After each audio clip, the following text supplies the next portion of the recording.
How do I incorporate plyometrics into my training program? Hey guys, it's JP, and that is a question that athletes and coaches frequently ask me. I've already gone over what plyometrics are, as well as some different kinds of plyometric activity. This time, I will go over some basic concepts and tips on plyometrics and how to layer them into your training routine, as well as some basic movements I initially incorporate for runners starting to do this, so you can improve your running performance. Now, let's get into the video. The first thing I will say is timing is key.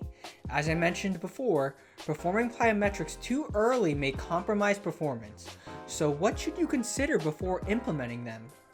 In the simplest sense, plyometrics can be seen as turning your strength into power, which is being able to produce high amounts of force in the shortest amount of time. With this concept in mind, especially for a majority of runners starting a training routine, you should prioritize improving your strength first. By doing so, this will maximize the benefits from plyometric training. Now, as I mentioned earlier, plyometrics really work on power, and improving it can maximize your performance.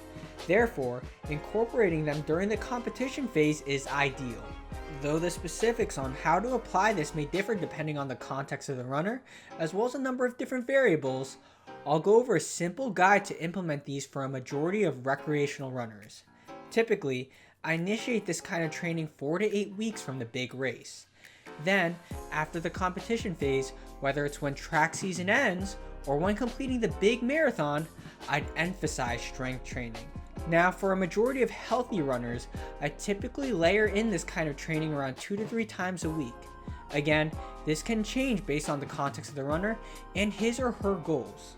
Just remember that I mentioned healthy runners. I typically do not incorporate these when someone has acute pain or an injury unless they are in the late stage of rehabilitation.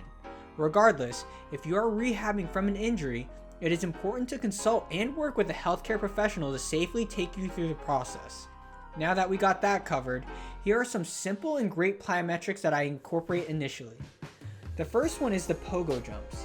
This is a simple and effective way to reap the benefits of plyometrics.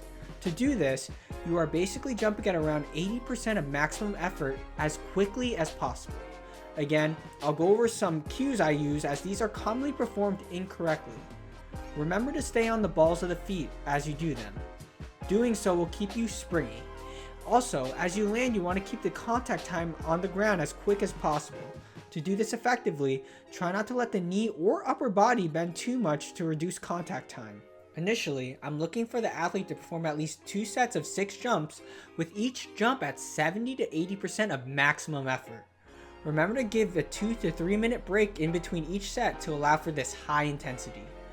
Once you are able to perform 4 to 5 sets of 6 to 8 jumps at an 80% intensity for a few sessions, you can begin to incorporate more advanced plyometrics. The next exercise I will go over is the alternating step tap. I consider this as more of a transitional exercise to prepare the person for single leg hopping. To do this, you can use a step or a curve. Remember that the goal is to keep the contact time as quick as possible. Similar to the Pogo Jumps, make sure to stay on the ball of the foot, as well as prevent excessive knee or trunk bending. However, there is another cue I'd like to point out. Make sure that you are actually pushing off the foot on the ground. A common compensation is that you pull the foot onto the step rather than push down on the ground. Now, when first doing this, I typically prescribe the person to start this at 3 sets of 15-second attempts. I start lower because I want to focus on the quality of these movements. As I always say, quality trumps quantity. Then, as the person begins to master the activity, I gradually move the dosage to about 3 to 4 sets of 30-second attempts. The last exercise I will go over in this video is single leg hopping. I typically incorporate these when one begins to demonstrate mastery over the previous 2. I love this as it requires similar movement demands to running, as you are only on one leg at a time as you run. And due to the nature of being on one leg, it actually challenges the leg in multiple planes, as not only do you utilize the muscles required for propulsion, but also the muscles on the side of the hips to keep the pelvis level. To do this, you are basically hopping on one leg at 70 to 80% intensity. And similar to the cues from the previous exercises, stay on the balls of the foot. and do not allow the knee or trunk to bend too much as you hop. Another cue to mention is to try to keep your hips and shoulders level. This will make sure you are coordinating the muscles around the hip to keep the pelvis stable, which optimizes force production. For dosage, I initially look for the person to perform 2 sets of 5 hops at around 70% of maximum intensity. Then, gradually work toward 4 to 5 sets of 6 to 8 hops at 80% intensity. And that's a brief overview on how to incorporate plyometrics, as well as some simple plyometric exercises to help you get started. I hope you guys enjoyed the video. I'd also love to hear your thoughts and feedback. And as always, thank you for watching.